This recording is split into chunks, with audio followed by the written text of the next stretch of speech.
Week 15 is loaded. We got division rivalries, we got a 44-year-old grandfather making an NFL comeback. We got the Rams trying to clinch a playoff spot. Today, I'm breaking down the 4 games you need to watch this weekend, and I'm giving you my predictions. Let's get into it. All right, let's run through Week 15 real quick. Thursday night, we got Falcons at Bucks. Not the most exciting, but it matters for the NFC South. Sunday's where it gets interesting. Ravens at Bengals, always a good one. Chargers at Chiefs, KC trying to save their season.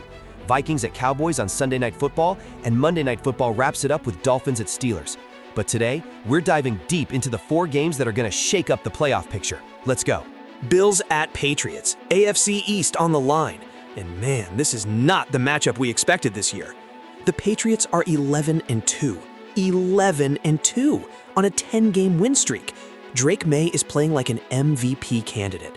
This is the same team that went 4-13 last year? It's insane. Meanwhile, the Bills are 9-4, sitting 2 games back. Josh Allen just had his best game of the season, 139.7 passer rating against Cincinnati.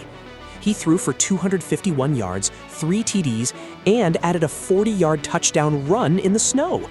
That's the longest TD run by a Bills QB in history, breaking his own record. Here's the thing. If Buffalo loses this game, they're basically out of the division race. 3 games back with 3 to play, against this Patriots team, it's over. But here's what I'm watching. Can the Bills' offensive line protect Allen against Christian Barmore in that Patriots pass rush? Barmore leads the NFL with 16.1% pressure rate. That's elite. And on the other side, can Buffalo's defense slow down Drake May? He's completing 74% of his passes with a 109.4 passer rating. He's neck and neck with Allen statistically. I know, Josh Allen is incredible. But the Patriots are at home. They're on a 10-game winning streak. And I think their defense creates at least 1 crucial turnover late. Drake May leads a game-winning drive in the 4th quarter. Patriots clinch the AFC East. Bills fall to 9-5 and have to fight for a wild card spot. Colts at Seahawks. And this is the story of the week, man. Philip Rivers, 44 years old, grandfather of 10 kids, hasn't played since 2020, and he's back in the NFL.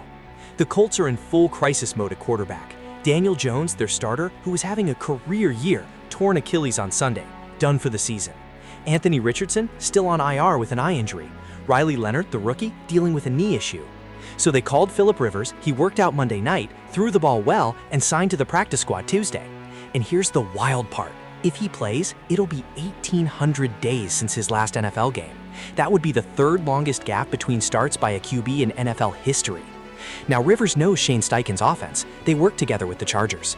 In 2020, Rivers went 11-5 with the Colts and made the playoffs, so he's not completely starting from scratch. But he's 44. He's been coaching high school for 5 years, and the Seahawks are at home in Seattle. That's one of the toughest places to play in the NFL. The Colts are 8-5, desperately fighting for a playoff spot. They need this win. I'm rooting for the story, man. I want Rivers to play well. But realistically, he hasn't taken an NFL hit in 5 years. Seattle's defense is going to bring pressure all game. And even if Riley Leonard starts instead, he's a rookie dealing with a knee issue. Colts keep it close in the first half, but Seattle pulls away in the second. Colts drop to 8-6, and their playoff hopes are hanging by a thread. Lions at Rams. This is the marquee matchup of Week 15. The Rams are 10-3, currently holding the #1 seed in the NFC. If they win this game, they clinch a playoff spot. Matthew Stafford is playing at an MVP level. 32 touchdowns, only 4 interceptions. That TD to interception ratio, best in the NFL. And check this out. Puka Nacua just crossed 1,000 receiving yards. Devontae Adams leads the entire NFL with 14 touchdown receptions. This offense is loaded. On defense, Jared Verse is a monster. The rookie edge rusher is top 10 in pressures. Byron Young has 11 sacks. This defense ranks top 5 in scoring. But the Lions, man, Detroit is 8-5 and on the outside looking in at the playoffs right now. They're the number 8 seed, 1 spot out. They desperately need this win. And here's the storyline everyone's talking about. Stafford versus Goff. These 2 QBs were traded for each other back in 2021. Stafford went to LA, won a Super Bowl. Goff went to Detroit, turned the Lions into contenders. This is also revenge for Detroit. Last year in the playoffs, the Rams eliminated the Lions 24-23 in that nail-biter wildcard game. That was Detroit's first playoff win since 1991, and the Rams ended their run. But here's my concern for the Lions. Their offensive line is banged up, injuries everywhere, and they're going up against one of the best pass rushes in football. I think this game is electric, high scoring, back and forth all game. Both Stafford and Goff throw for 300-plus yards and multiple touchdowns. But in the end, Matthew Stafford is too good right now. That Rams offense is clicking on all cylinders. Puka Nacua makes a huge play late in the fourth quarter to seal it. Rams clinch a playoff spot and keep the #1 seed. Lions drop to 8-6 and are in serious danger of missing the playoffs entirely. Sunday afternoon in Mile High, and this might be a Super Bowl preview, man. The Broncos are 11-2, the #1 seed in the AFC, on a 10-game winning streak. Bo Nix, the second-year QB, has been clutch. He's got 6 game-winning drives this season. That leads the entire NFL. The Broncos have won 7 straight games decided by 4 points or fewer. Their defense is ridiculous. They lead the NFL in sacks with 55, 3 guys with 40-plus pressures. Patrick Surtain II, the reigning Defensive Player of the Year, is back healthy and locking down receivers. But the Packers? Man, Green Bay is 9-3-1 and playing their best football right now. Jordan Love is on fire. He's thrown 7 TDs and just 1 INT in the last 2 games. Christian Watson is re-emerging as a deep threat. Josh Jacobs is one of the best running backs in the league. Here's the thing though, the Packers haven't won in Denver since 2007. 17 years. That altitude at Mile High, it's real. Teams get gassed in the fourth quarter. And get this, the Broncos are home underdogs. Denver is plus 2.5 despite being 11-2 and on a 10-game win streak. That's disrespect. And you know what? The Broncos feed off that.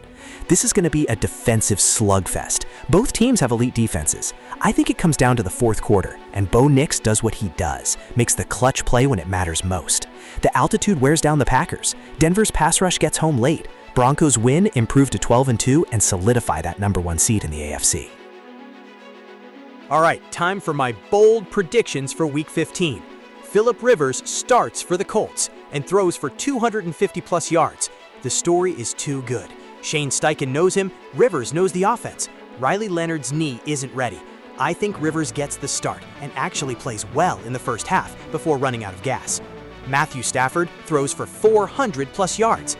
This Lions-Rams game is going to be a shootout. I think Stafford goes off. 400 yards, 4 touchdowns. MVP-level performance. The Chiefs lose to the Chargers. Kansas City is 6-7 and spiraling. The Chargers are playing good football.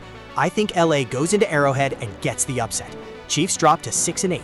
Dynasty in serious trouble. Josh Jacobs rushes for 150-plus yards. Against the Broncos' tough defense, the Packers are going to lean on the run game. I think Jacobs has a monster game in the altitude. Drake May throws 3+ TDs. The Bills' secondary has struggled at times this year. I think May exploits that and has another MVP-caliber performance.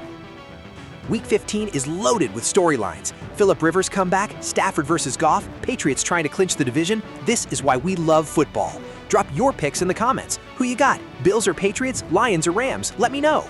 And hit that subscribe button so you don't miss Tuesday's recap where I'll break down everything that happened. The Audible Pocket, every Tuesday and Thursday. Let's go!